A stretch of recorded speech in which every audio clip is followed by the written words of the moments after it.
Hola gente, hello guys. So I'm going to give you a little quick tour of what can you do with this file, and I will guide you to tell you how to take the most of it.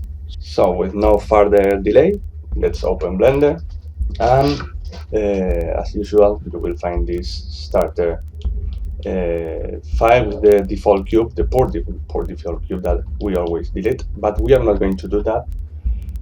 One thing, if you download the file, I recommend to keep that file original. I mean, don't open it because maybe later you will need that original file because you made a mess with the zips or something, and you want to keep that safe in case you want to revert again to the original file. So what we are going to do, instead of copy the file, because if you have checked the file, it's a big huge file size. Why? Because I packed all the textures inside, and they are high resolution textures, so maybe I think it's 700 more or less megabytes of size.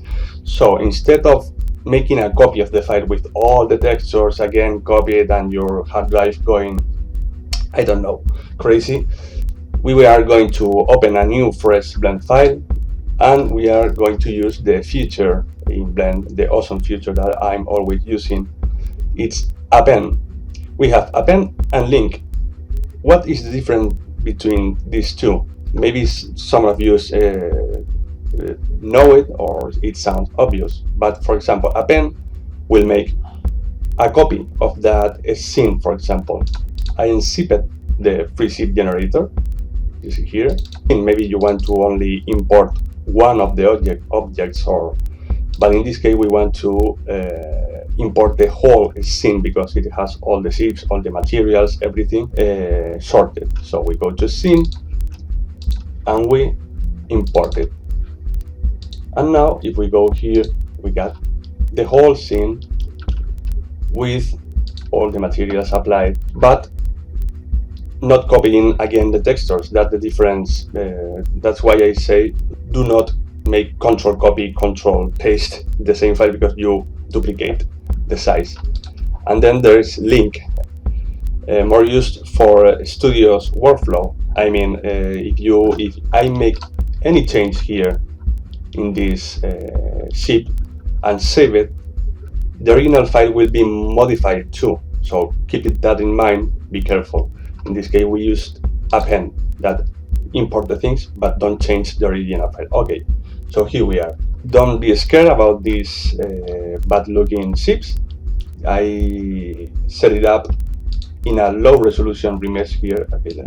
Okay, here I wrote here better Oct36, and I leave this in 5 resolution because I don't know what kind of PC you have at your home. I don't know if I put maximum, maybe your PC will blow out, and I don't want to be responsible about that. So that's why I place it on 5, and I recommend to go to the one you most like. For example, this Battleship medium ship, I go to the Oct36, and you see it's looking better right now. Let me hide the UI. Okay, you can do all this with the same step with all the zips, but the count of the faces around down here will be increased, duplicate, and maybe it's not the best thing for your PC performance. So I recommend to leave the other zips on 5 factory and go a step beyond with the one you choose. As I mentioned before in the tutorial I made about how to create your own zip generator, you will know that this works by modifiers. Using modifiers, mostly the deformers, I call deformers, are the cast, simple deform. Always you can also place another deformer. You see it's changing here, but it has to be, as I mentioned on the tutorial, has to be between the remesh that will be in charge of packing all the form operation in one good looking mesh. It has to be like I'm doing right now. between the remesh and the cast. The cast is a very heavy changer. Be careful because sometimes it gets a bit slower. So I turn down to Octree 5 so we can control this a bit more fluid, and you see it's changing a lot just by changing values and options, and you can spend an afternoon here just looking how this change. The fun part is that you don't know what is going to come out when you start to begin doing this. I recommend to touch everything. I mean, you don't know what is going to come out after adding more modifier. Be careful, don't go crazy adding a lot of modifier, because you will notice that your PC will slow down at a certain point. So be careful. Another way to add more variation is you can also add a modifier at the end of everything. It hasn't to be between the cast and the remesh modifier that I told you before. Maybe you don't want to modify the variation, you only want to refine the shape. Better to have the mirror modifier at the end, so it gets all symmetry, and start tweaking again. You see, we can make it more thinner at the tip. I can spend all the day like this, and I won't get tired. This is another way to modify your shape. So what else? Also, we can add more geometry inside the mesh, so we can keep adding more detail. For example, in this one, I'm going to go to edit mode, pressing tab, and you see this is really ugly. If I turn off all the modifiers, you see separate shapes, very basic. So imagine if you add more detail. For example, add a cube in edit mode. So this way, let's activate the live edit mode. If you turn this on, you will see the changes in real time. I add a cube. I'm using the scale feature or rotate. You can add everything. You can do everything you want. Rotate, move. You see, every move I do change the shape a bit more.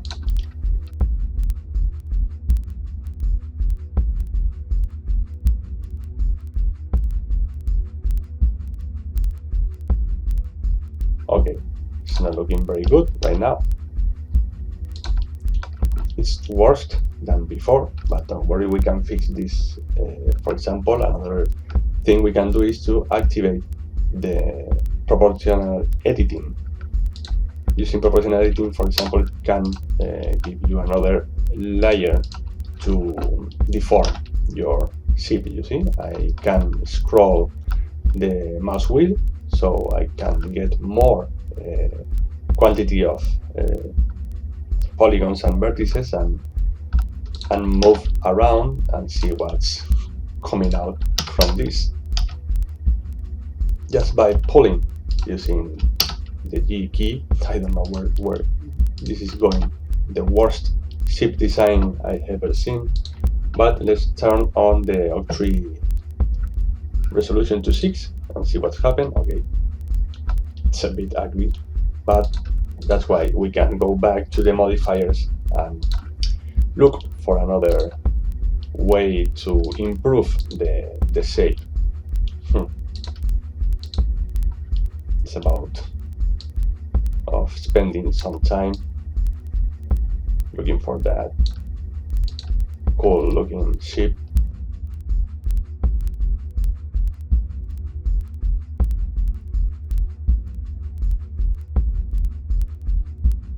Oh, look at this.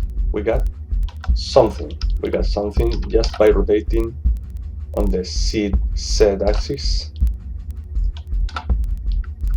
You see, I found something really interesting, except for this bottom part that I'm trying to get rid of by using the modifiers. The whole process is like this. You change the shape, you add, you come back to the edit mode, you go back to the modifiers until you start to crop the options. Let's go to the simple deform. It gets worse. To the look so bulky. Taper is the same as before. Maybe by changing the limits. Oh look, it's like some kind of Star Destroyer from Star Wars. What do you think, Darth Vader? He approved it. He likes it. Well, I think you get the idea.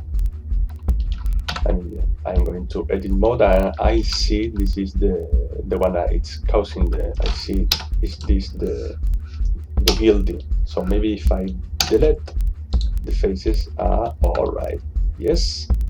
Once you have a shape that you like, a shape, it's recommended to duplicate the shape you like.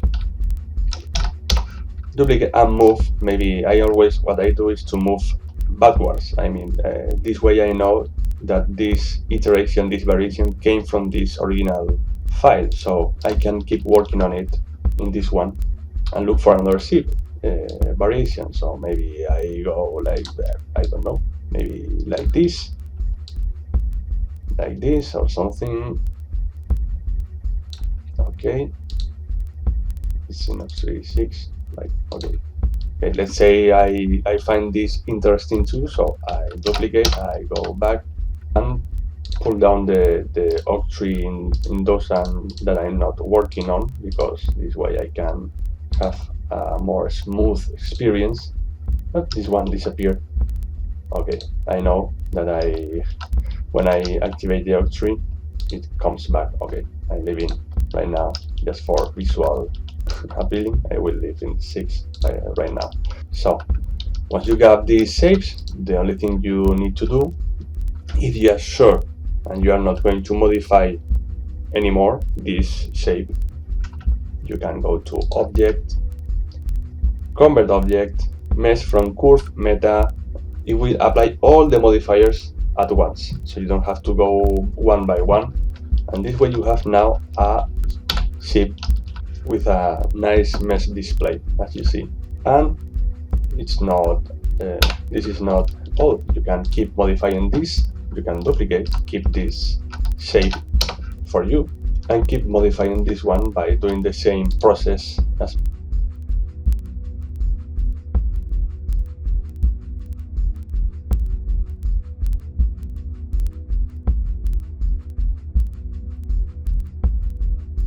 Okay, let's add the mirror. Say y-axis. Okay, finally I add a mirror modifier, so everything go obviously on symmetry. Okay, like this one is quite good. So I did the same step again, but this time with this shape. Okay, next step I want to talk is about the materials that are included in the file. I included 4 variants that you can exchange between shapes. So if we open the shader editor, let's make it a bigger window. Okay, so you can exchange between shapes the different variant materials. For example, the variant 1, you see, oh, it's looking good. If you prefer to use the variant 2 or the variant 3. What we have in materials, I tried to set everything clear so you don't get confused with so many boxes. So here we have the diffuse, the metallic, and everything. The only thing you need to do if you want to change it for another texture of yours is just to put the diffuse where is the diffuse and metallic and all that, and you can tweak the specularity and the metalness and many more parameters. You can make it more bright, more dirty, make more lights, more windows lights. So if you want a fully illuminated ship with a lot of lights, or you can go less. You can change the color of the lights. Also, you can change up here the color of the ship is not very obvious right now. If you go crazy with the with the values, you will get visible results. More dark, more clear. Let's turn off a bit the saturation. And basically is this something that I almost forgot. If you want to start from scratch, but you don't want to repeat all this step of adding all these modifiers, duplicate the one that has the modifiers activated, go to edit mode and just select all with A and delete everything. You can see here at the right that we have all the modifiers activated, still there. Add a cube. Whoop. Okay. Let's turn off the octree so we can go smooth. If we start to scale it, rotate, we can keep adding more shapes. Let's add a sphere. Let's move it, scale it. Let's see what comes out. Let's add another cube. It's crazy, I know, but it's the way I managed to make these crazy ships. Scale it. Okay, something is there. You can always start without all these modifiers, start from scratch. But if you want to keep those,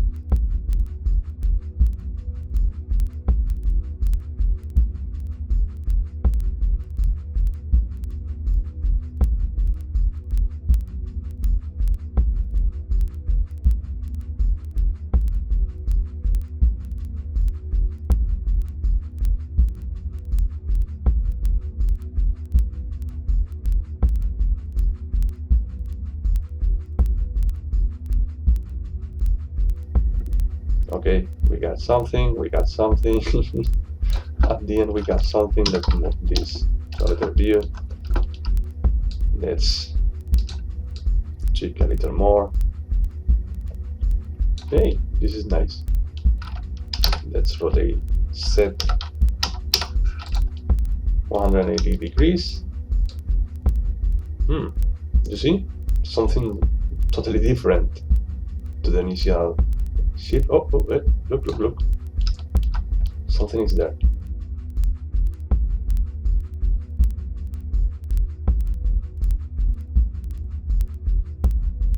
Okay, I think I stick with this one. Let's see what happened with twist, taper. Oh, taper. Goodbye, taper. Goodbye, taper. Look at this. Another thing. I think I'm going to do what I said before. I'm going to copy and keep this one and keep playing with this one.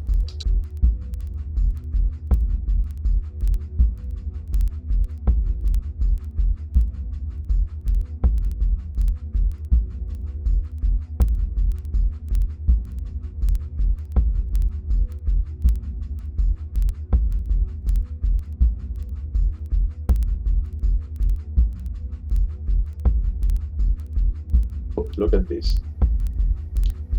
This is like the Kylo Ren destroyer. Another that I keep, and I think you get the idea. It's like that. You keep doing and duplicating and and keep. It's really fun and very powerful to achieve a big star fleet with less effort in less time.